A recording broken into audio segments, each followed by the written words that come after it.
شاندار ہے اور بڑی موٹیویشن ملتی ہے اس سے اور بڑا خوف ہے اس میں. اللہ نے گویا پوری سورت کا خلاصہ اس آخری رکوع میں بیان کر دیا اور اللہ نے بتا دیا کہ اے نبی آپ نے ابراہیم کا واقعہ بھی ان کو سنایا اور بہت ساری باتیں توحید کے دلائل اللہ کی نعمتیں بھی بیان کر دی.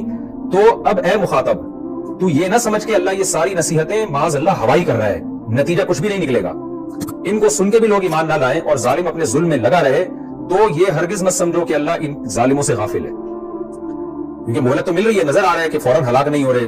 آج بھی دنیا میں بڑے بڑے ظلم ہو رہے ہیں, شرک بھی ہے, کفر بھی ہے, قتل بھی ہے, چوری بھی ہے, ڈکیتی بھی ہے, زنا بھی ہے, ہومو سیکسولیٹی بھی ہے, اور کیا کیا قوانین پاس ہو رہے ہیں دنیا میں, کس قدر فساد ہو رہا ہے, غریب کا کیسے خون نچوڑا جا رہا ہے اور کیسے بڑی طاقتیں چھوٹی طاقتوں کو اور بدحالی کی طرف لے کے جا رہی ہیں, امیر کیسے غریب کا گلا دبا رہا ہے, گھروں میں کیسی فتنے ظلم, یتیموں کی کیسی وراثت کھائی جا رہی ہے. تو ان تمام نافرمانوں کے بارے میں اللہ نے کیا فرمایا, وَلَا تَحْسَبَنَّ اللَّهَ, اے غافل تو اللہ کو, اے مخاطب تو اللہ کو ہرگز نہ سمجھنا غافل, اما یعمل الظالمون, اس کام سے جو ظالم لوگ کر رہے ہیں. ظلم کی جتنی بھی نوعیتیں سب اس میں آ گئی, سب سے بڑا ظلم تو شرک ہے, اس کے علاوہ بھی جتنے ظلم ہیں سب اس میں آ گئے. اللہ کو غافل نہ سمجھنا. سوال پیدا ہوتا ہے پھر فوراً دنیا میں عذاب کیوں نہیں آتا, نافرمان تو پھلتے پھولتے ہیں. انما یؤخرہم, اللہ تو ان کو صرف اس وجہ سے مؤخر کر رہا ہے, لیوم, ایک ایسے دن کے لیے, تشخص فیہ الابصار, جس دن نگاہیں پھٹی کی پھٹی رہ جائیں گی, کھلی کی کھلی رہ جائیں گی. مہطعین, دوڑے جا رہے ہوں گے یہ لوگ حساب و کتاب کی طرف, مقنعی رؤوسہم, اور خوف سے ان کے سر اٹھے ہوئے ہوں گے, حیرانگی سے نا سر اٹھے ہوئے دیکھ رہے ہوں گے کہ ہم کہاں جا رہے ہیں. لا یرتد الیہم طرفہم, اور خوف کا یہ عالم ہوگا کہ پلک جھپکنا بھی ان کے لیے مشکل ہوگا, ایسے مارے حیرت کی آنکھیں کھلی ہوئی ہوں گی. وَأَفْئِدَتُهُمْ هَوَىٰ, یہ تو ان کی ظاہری حالت ہے, اور دل کی حالت کیا ہوگی کہ وہ عقل سے اور شعور سے عاری ہو چکے ہوں گے, خوف کی وجہ سے خالی ہو چکے ہوں گے.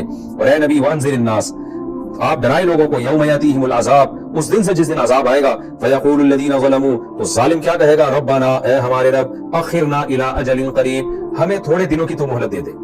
نُجِبْ دَعْوَتَكَ, کیا ہم سائنسی ترقی کریں گے یا ہم سائنس اور ٹیکنالوجی کے میدان میں جتنا آگے بڑھے ہوئے تھے اس سے بھی آگے بڑھ جائیں گے؟ نا نا نا نا نا نا. اللہ کہیں گے, یہ فوراً کیا کہیں گے, اب ان کی ایک ہی خواہش ہوگی, نجیب دعوتک, تیری دعوت پر لبیک کہیں گے. ہم دیکھیں گے قرآن میں کیا لکھا ہوا تھا, قرآن ہم سے کیا چاہتا تھا, اللہ کیا چاہتے تھے, اللہ کے رسول کیا چاہتے تھے. وَنَتَّبِعِ الرُّسُلَ, اور ہم پیغمبروں کو فالو کریں گے. ہم دنیا کے جو متجدد ہیں, پڑھے لکھے لوگ ہیں, جو ترقی کے نام پہ انسانیت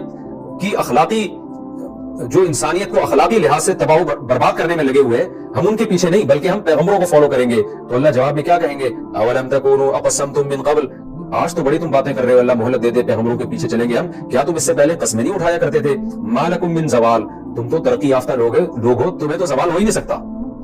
یا آج کیسے تم نے مان لیا کہ تم زوال کا شکار ہو, لہذا ہم سے مہلتیں مانگ رہے ہو. وَسَكَنْتُمْ فِي مَسَاكِنِ الَّذِينَ ظَلَمُوا, اور ہم نے عقلی دلائل تو بہت رکھے تھے, ہم نے ایسی بستیوں کے نشانات بھی چھوڑے تھے جن کے پاس تم گزر کے دیکھتے خدا نے ان کو کیسا تباہ و برباد کیا ہے.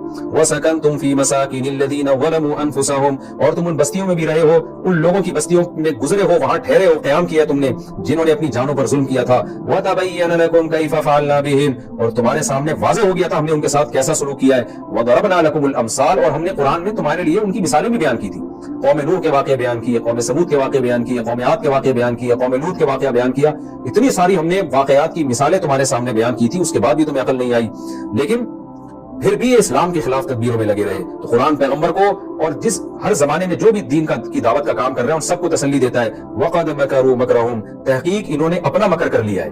وَعِنْدَ اللَّهِ مَكْرُهُمْ, لیکن تسلی رکھو اللہ کے علم ہے ان کا مکر, یہ کیا کچھ کر رہے ہیں اللہ کو معلوم ہے. وَإِنْ كَانَ مَكْرُهُمْ لِتَزُولَ مِنْهُ الْجِبَالُ, اور مکر بھی ان کا کمزور نہیں ہے, ایسا مکر ہے کہ اگر پہاڑوں پہ وہ چل جاتا تو پہاڑ اپنی جگہ سے ہل جاتے. یہ بلاغت ہے سمجھانے کے لیے کہ ایسے ایسے مکر انہوں نے کیے ہیں. لیکن فَلَا تَحْسَبَنَّ اللَّهَ, بس اے مخاطب تو پریشان مت ہو, تو دین کی دعوت میں اور دین پر چلنے میں لگا رہے, توحید پر قائم رہے. کیوں, بس تو ہرگز اللہ کو غافل, اللہ کو یہ نہ سمجھ, مخلف وعدہ رسولہ, کہ اس نے اپنے پیغمبروں سے جو وعدے کیے ہیں جنت اور جہنم کے, اللہ ان وعدوں کی خلاف ورزی کرے گا؟ نا نا نا نا, اللہ ایسا نہیں کرے گا. کیوں, اللہ کی تو صفت ہے, ان اللہ عزیز, وہ ہر چیز پر غالب بھی ہے, جو چاہے کر سکتا ہے. ذو انتقام, انتقام لینا بھی اس کی صفت ہے. تو اللہ جب ایسے وعدے کر رہے ہیں جو اللہ ہی کی فطرت ہے, تو ان وعدوں کی خلاف ورزی کیوں کرے گا وہ؟ یوم تبدل الارض غیر الارض, یہ وعدے اس دن پورے ہوں گے جس دن زمین کو تبدیل کر دیا جائے گا